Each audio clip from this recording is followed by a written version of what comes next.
अध्याय 3 में हम बात करेंगे जल संसाधन।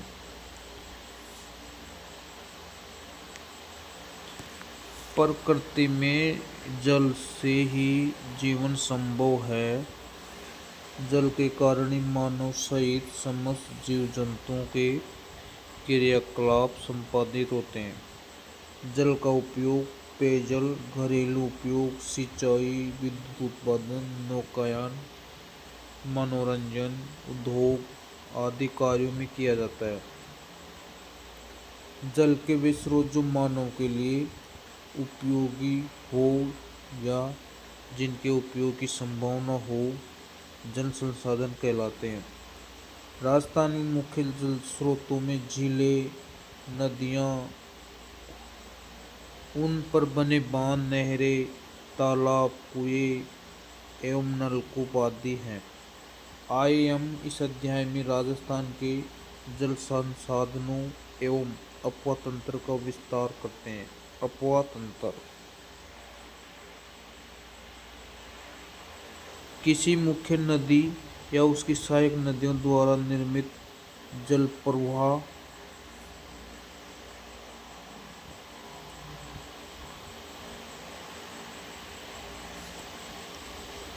जल प्रवाह की विशेष व्यवस्था को अपवा तंत्र प्रणाली कहते हैं। यह धरातलीय बनावट भूगर्भिक संरचना से प्रभावित होती है। हम जानते हैं कि जल का सामान्य स्वभाव ढाल की ओर बहना है। विद्वानों के अनुसार यह माना जाता है कि आज लगभग 3,000 वर्ष पूर्व सतलज, यमुना, प्रागैतिहासिककालीन सरस्वती नदी राजस्थान से होकर बहती हुई गुजरात के भरूच के पास अरब सागर में गिरती थी। लेकिन भूगर्भिक हलचल और जलवायु परिवर्तन के कारण वैदिक संस्कृति की पोषक ये सरस्वती नदी लुप्त हो गई। जल विभाजक रेखा दो अपवा क्षेत्रों के मध्य की उच्च भूमि को वर्षा जल को विभिन्न दिशाओं में प्रवाहित करती है, उसे जल विभाजक रेखा कहते हैं। जैसे राजस्थान में अरावली। राजस्थान अपवा तंत्र राजस्थान के अपवा तंत्र को 3 भागों में बांटा जाता है।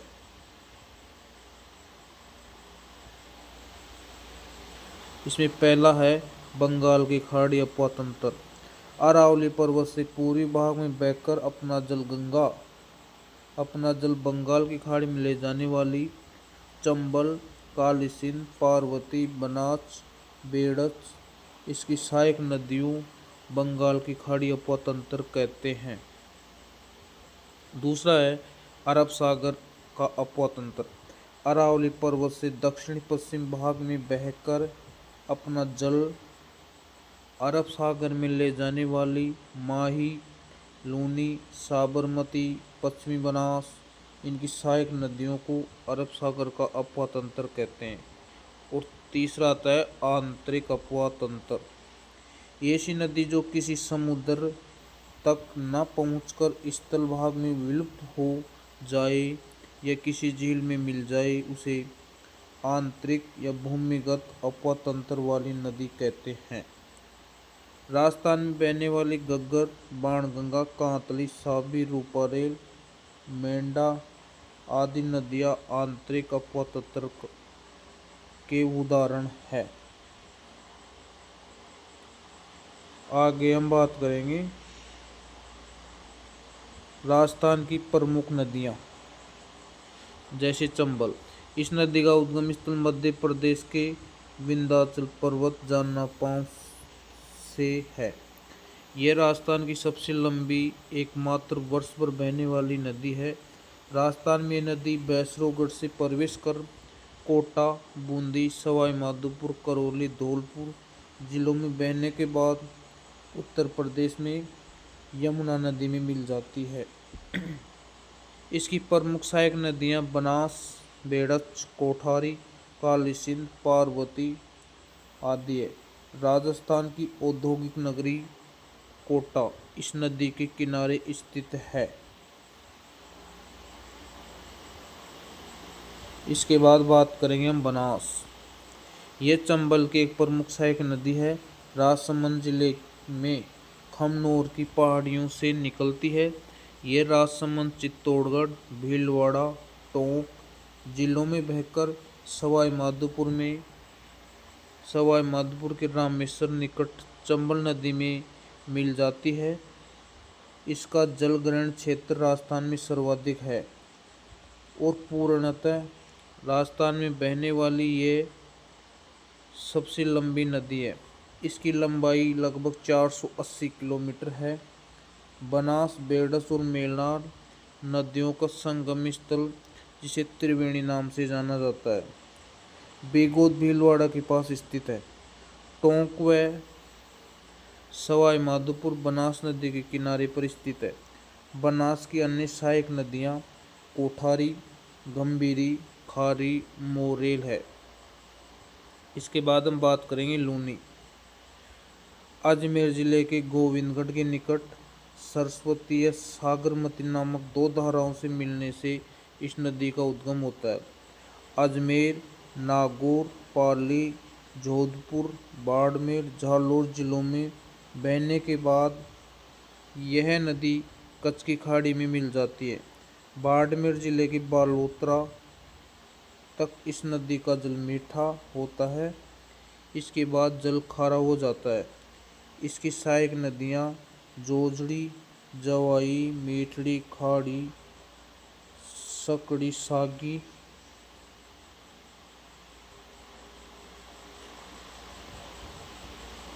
गोइयाँ आदि। इसके बाद हम बात करेंगे माही नदी। मध्य प्रदेश के विंध्याचल पर्वत में अमरोऊ नामक स्थान इस नदी का उद्गम स्थल है। ये नदी राजस्थान में बांसवाड़ा एवं प्रतापगढ़ जिलों में बहने के बाद खंभात की खाड़ी में मिलती है। बांसवाड़ा जिले में इस नदी पर माही बजार सागर बांध बनाया गया है। इसकी प्रमुख सहायक नदियाँ सोम एवं जाखम है। इसके बाद हम बात करेंगे बाणगंगा। इस नदी का उद्गम स्थल जयपुर जिले में स्थित अरावली की बैराट से होती है। इस नदी का पानी भरतपुर में घना पक्षी राष्ट्रीय उद्यान भूमिगत होकर नवभूमि का निर्माण करता है। इसे अर्जुन की गंगा कहा जाता है। इसके बाद हम करेंगे घग्गर। इस नदी का उद्गम स्थल हिमाचल प्रदेश के हिमालय पर्वत की शिवालिकी श्रेणी से होता है। उत्तरी राजस्थान में यह नदी हनुमानगढ़ में प्रवेश कर श्री गंगानगर में भूमिगत हो जाती है। इस नदी को प्राचीन सरस्वती नदी की सहायक माना जाता है। यह राजस्थान की आंतरिक प्रवाह वाली सबसे लंबी नदी है।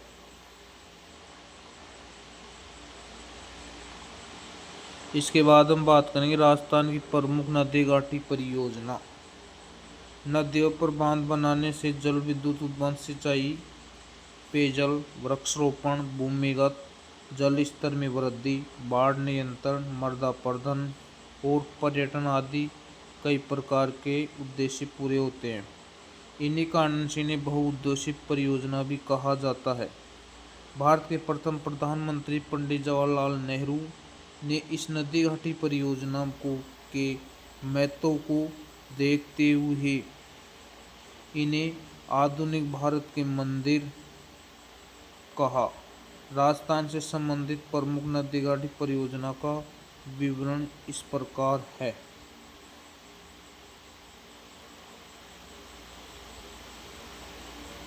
जैसे हम बात करेंगे चंबल परियोजना। यह परियोजना राजस्थान और मध्य प्रदेश राज्यों की संयुक्त परियोजना है। इस परियोजना के अंतर्गत कुल 4 बांध बनाए गए। इनमें से एक गांधी सागर बांध जो मध्य प्रदेश के मंदसौर जिले में है। अन्य 3 बांध राजस्थान में राणा प्रताप सागर बांध चित्तौड़गढ़ जिले में है।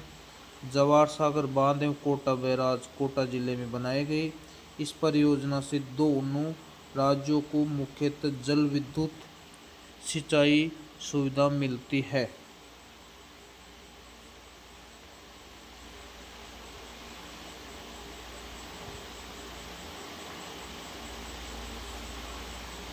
दोस्तों ये है राणा सागर बांध और यह है माई बजाज सागर बांध।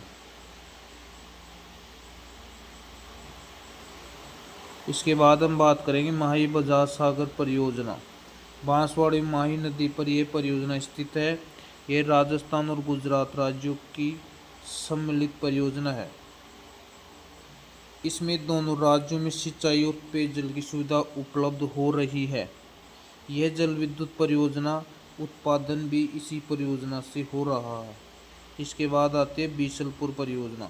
राजस्थान के टोंक जिले के टोडा रायसिंह नगर के पास बीसलपुर गांव में बनास नदी पर मुख्यतः पेयजल के उद्देश्य में इस परियोजना का निर्माण किया गया। यह परियोजना राज्य के जयपुर, अजमेर, टोंक सहित कई अन्य क्षेत्रों में पेयजल उपलब्ध कराया जा रहा है। इसके बाद हम बात करेंगे सरदार सरोवर परियोजना। गुजरात, मध्य प्रदेश और महाराष्ट्र और राजस्थान के राज्यों की संयुक्त परियोजना का निर्माण गुजरात में नर्मदा नदी पर किया गया। इस परियोजना से राजस्थान के दक्षिण पश्चिम में एक नहर बनाकर लाए गए जल से बाड़मेर तथा जालौर जिलों में सिंचाई एवं पेयजल सुविधा मिलती है। इनके अतिरिक्त राज्य में विकसित अन्य नदी घाटी परियोजना पाली जिले में जवाई नदी पर परियोजना, डूंगरपुर जिले में सोम नदी पर सोम कमला अंबा परियोजना, उदयपुर जिले में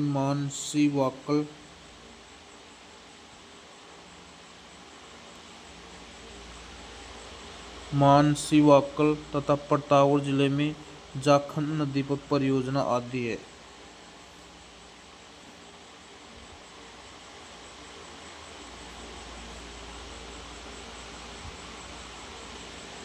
इसके बाद हम बात करेंगे प्रमुख नहरें। गंग नहर। राजस्थान में नहरों द्वारा जल आपूर्ति का कार्य स्वतंत्रता से पहले ही आरंभ हो गया था।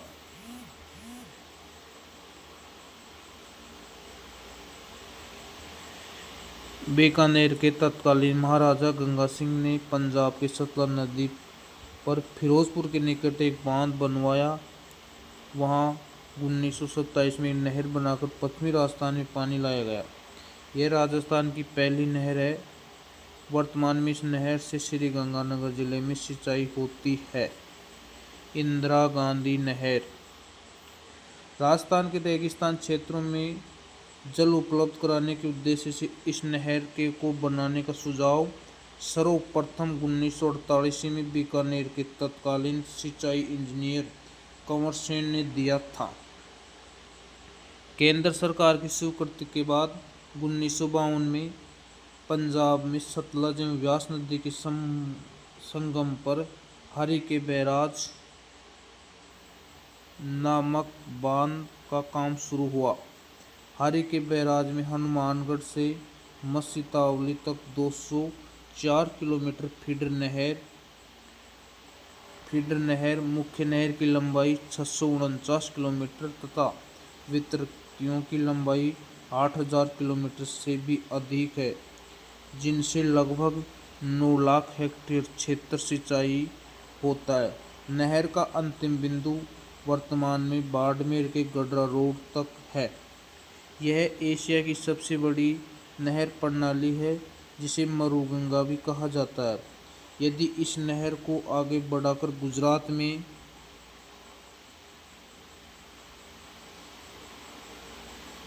कांडला बंदरगाह तक जोड़ दिया जाए तो इसमें छोटे जहाजों एवं नावों का संचालन किया जा सकता है।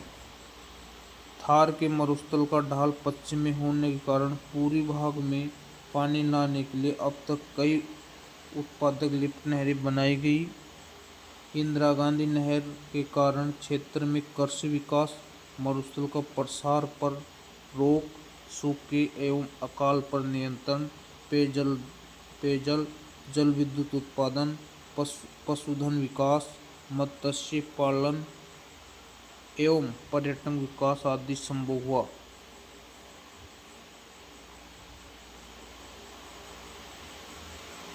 दोस्तों ये है इंदिरा गांधी नहर, हरी के बैराज से निकलती है, व्यास और सतलुज नदी के द्वारा,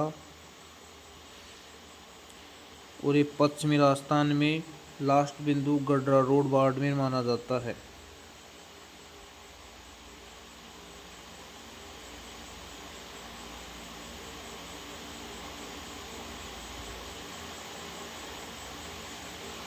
फिर इसके बाद हम बात करते हैं भरतपुर नहर।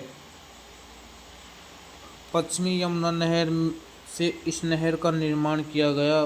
भरतपुर नहर से राजस्थान में केवल भरतपुर जिले में ही सिंचाई होती है। इन नहरों में अतिरिक्त विभिन्न छोटे बड़े बांध एवं निकट तालाब, कुओं एवं नलकूपों से भी राजस्थान में सिंचाई होती है। वर्तमान में सिंचाई के लिए फव्वारा एवं बूंद बूंद सिंचाई प्रणाली का विकास हो रहा है।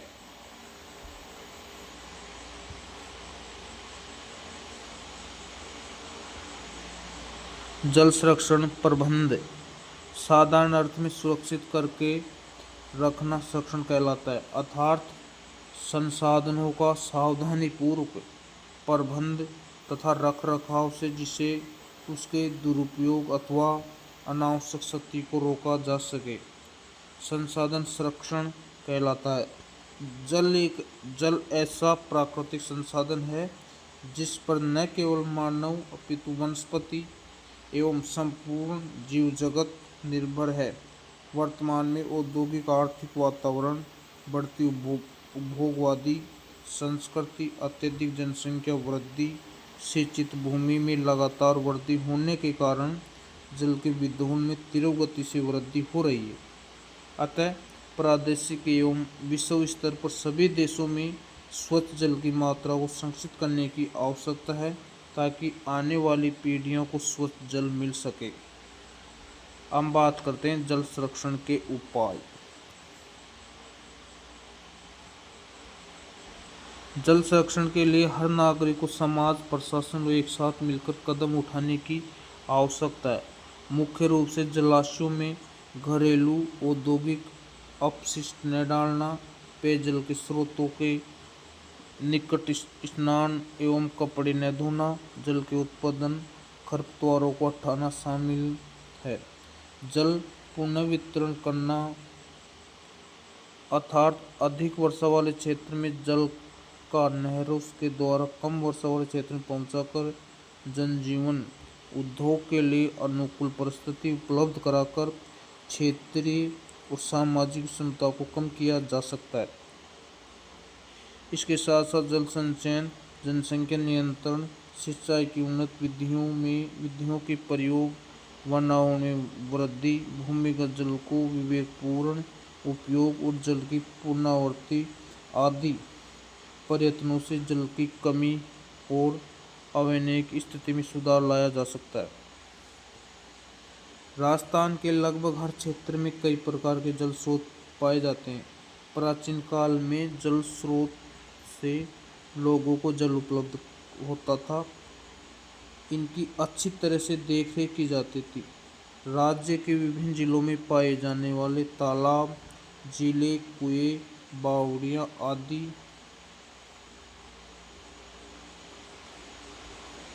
इसके उदाहरण हैं। तत्कालीन राजा महाराजाओं ने जल संचयन और जल संरक्षण के लिए कई उपाय किए। इसी तरह के प्रयास में उदयपुर के शासकों द्वारा किए गए श्रम से जानकारी यहाँ दी गई है। उदयपुर का ऐतिहासिक जल प्रबंध प्रणाली एक अध्याय। राजस्थान में जल संरक्षण की विचारधारा बहुत प्राचीन है। यहाँ के राणा शासकों ने कई झीलों का निर्माण करवाया। जैसलमेर झील इसका अच्छा उदाहरण है, जिसका निर्माण मेवाड़ के महाराजा जयसिंह ने सन 1687 से 1691 तक गोमती नदी पर करवाया, जो विश्व की मीठे पानी की सबसे बड़ी मानव निर्मित झील मानी जाती है। जल संरक्षण के लिए नदी को मोड़ने और जोड़ने तथा झीलों को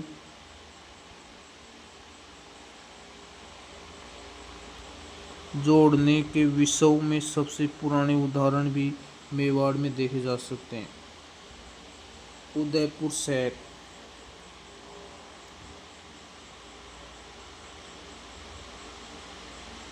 उदयपुर शहर के पश्चिमी उत्तर में 6 किलोमीटर दूर स्थित चिकलवास गांव के पास समीप आहड़ नदी पर महाराणा फतेह सिंह द्वारा एक बांध बनाकर वर्षा ऋतु को प्रवाहित जल को फतेह सागर पहुंचाने के लिए चिलकावास नहर का निर्माण किया। इस नहर के निर्माण से फतेह सागर आहड़ नदी का पानी 118 वर्ष पहले पहुंचा दिया गया। 470 वर्ग किलोमीटर में फैली घाटी में करमंद जलाशयों का निर्माण तथा नदियों को आपस में जोड़कर यहाँ के तत्कालीन शासकों ने स्थानीय स्तर पर उपलब्ध वर्षा जल प्रबंध एवं संरक्षण प्रशासनिक कार्य जनित में किया जाता था, जो आज सुचारू रूप से चल रहा है। उदयपुर बेसिन में गोवर्धन सागर, दूधतलाई, पिछोला झील, अमरकुंड, कुमारिया तालाब, रंग सागर, स्वरूप सागर, फतेह सागर जलाशयों का निर्माण जल प्रबंध की दृष्टि से विश्व भर में सर्वोच्च उदाहरण है। वर्षा ऋतु में जब जलाशय पानी में भर जाते थे तो इन सभी जलाशयों का जल स्तर एक समान हो जाता था एवं पानी आपस में मिल जाता है।